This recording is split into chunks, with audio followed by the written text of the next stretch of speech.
Hello, Hofstra fans, and welcome to the WB Mason Coaches Report with the head coach of Hofstra Wrestling, Dennis Papadatos. Good morning, Coach. How's it going today? Doing good. Getting ready for the week. It's good to hear. Let's get right into it.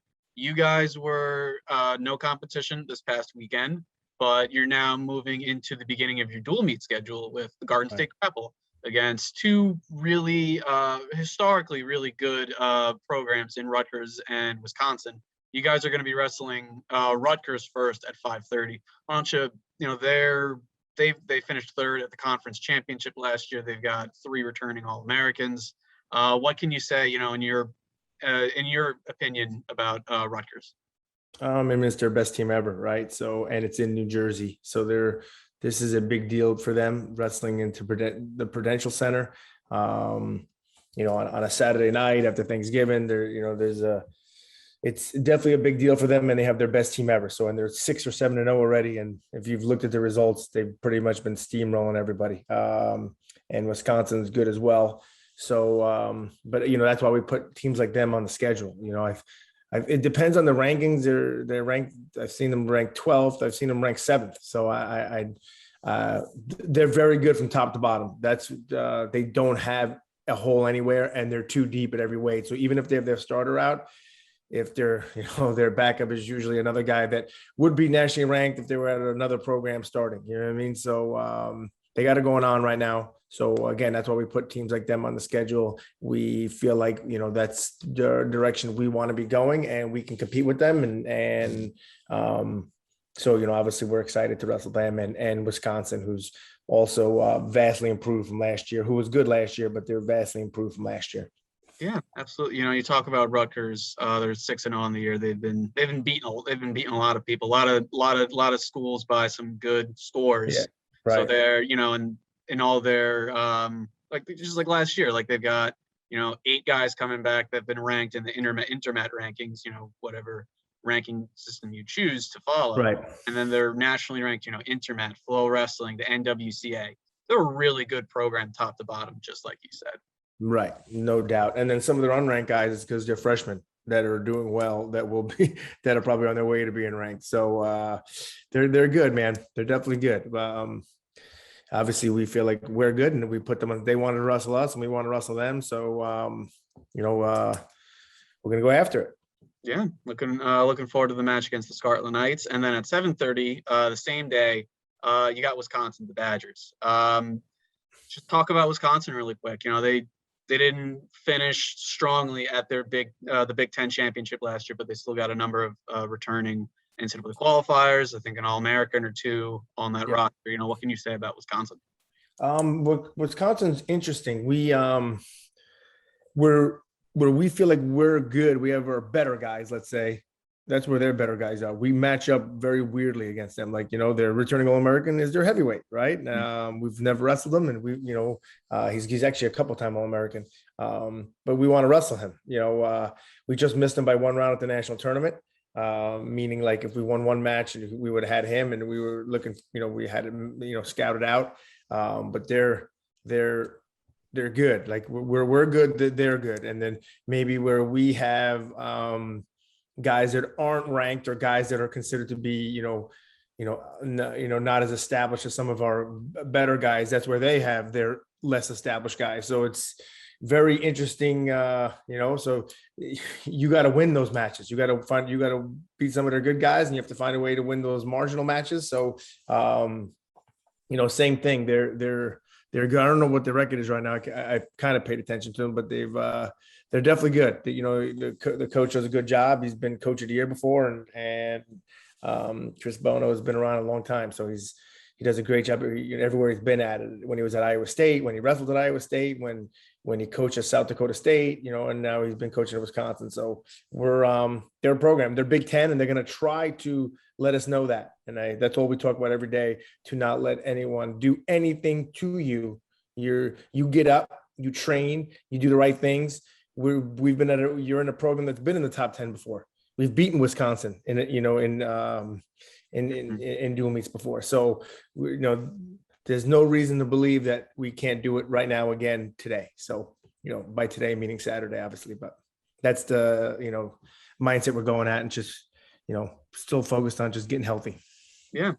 Yeah, I think it's funny how, like you said, there where Hofstra is the strongest at their heavyweight position, that's where Wisconsin's the strongest, and spots where Hofstra needs to improve, Wisconsin needs to improve. It's kind of funny. They're almost like a mirror image. These two programs are almost like a mirror image of each other. So it's not a very good matchup, to be honest. Like you usually have the more interesting matches where, you kind of know this guy's going to win. That you're going to, then it comes down to who's going to get bonus points. This is like, whoa, every match is an interesting match. Mm-hmm. Yeah. It's it's a lot of uncertainty going into this match. Right. Especially, we're still going to have some guys out, we still don't got Ross back. We're still going to have some guys out. We're getting there. We're healing up. Last week worked well we didn't get any new injuries, but we're right on track. There isn't anyone that's not back this week that we were expecting to have back, even though we had no competition last week. So we're getting closer. So we're gonna do what we have to do with the guys that we put out there that all train and try to do the right things. We just, we're still very much confident in ourselves that hopefully in January, when we're 100% healthy, we're really darn good. So that's, but right now we got to worry about who we have and who we're putting out there and worry about those guys getting victories, because Rutgers and Wisconsin may be banged up. They just they're Big Ten, they have bigger rosters.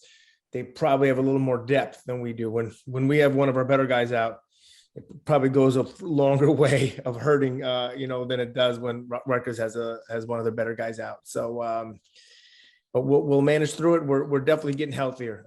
Last week, not competing, I thought helped. We didn't get any new injuries, and like I said, we're making progress, and the guys seem excited. We had a good practice yesterday. Yeah, I was definitely there for that practice, and the energy seemed up to it. Regardless if it was Big Ten opponents or going to Journeyman or Clarion, right. Like, the energy was up. So it's good to see that the guys are, they're ready to show their stuff on a national stage, because it's the Prudential Center. It's ranked opponents. It's Rutgers. It's Wisconsin. This is their time to shine. It is. And wrestling's a different sport than other sports. Wrestlers understand it, but in a situation like I've been watching some dual meets. There's been some dual meet scores of not us that, some teams that were going to wrestle, so as we're kind of scouting, and the one team beat the other team by 30 something points. And it looks like a total blowout, but 8 of the matches were 1-point matches. You know what I mean? Like, so that's the one weird thing about our sport. If you lose 10 overtime matches, you are, no joke, 1 inch away, from winning the dual meet. Instead, you lost 30-0. So that's the one weird thing about our sport, where if you just keep losing close matches on the team score, it looks like you just get run over. You know what I mean? And, that's not always the case, where, let's say, just, in basketball, if you're kind of going back and forth with each other, it ends up being a 1-point game, and I'm just using, basketball because it's a pop sport that everyone knows, but in wrestling, if you have a back and forth match and just keep getting out edged that last second, it looks like you got run over, when it's not purely the case. So that's why these are important, to win these small little inches. That's what we keep talking about, win the small inches, because the small inches pay huge dividends, and losing the small inches hurt you in huge dividends. So that's what we're really focused on. Yeah. Al Pacino's character from Any Given Sunday. So right. Sports are a game of inches, one way or the other. Just, it's a sport. It's a game of inches. It's one of my favorite speeches ever. Great speech. We listen to it all the time in our high school locker room before football games. Right. We actually have it in the room sometimes in practice. It's on one of the guys' plays, on their playlist, and that part comes out. Great. It could be the difference between winning and losing, between living and dying. Right. Now I gotta watch that movie again. Yeah, I actually love that movie. It's a great movie. It's a little long, gets a little boring. I actually like that movie a lot. Yeah, it's a great movie. Good tangent to get on. This right. It's good though. But yeah, ready. I think we're ready. So it'll be this Saturday, November 27th, live from the Prudential Center in Newark, New Jersey. The Garden State Grapple, Hofstra against Rutgers at 5:30 p.m., Hofstra against Wisconsin at 7:30 p.m. Both matches, can be streamed live on the Big Ten Network Plus streaming app. Results can be found on Flow Arena. The links for these can be found at gohofstra.com. For head coach Dennis Papadatos, I am Nick Capatos. Thank you for joining us for today's WB Mason Coaches Report.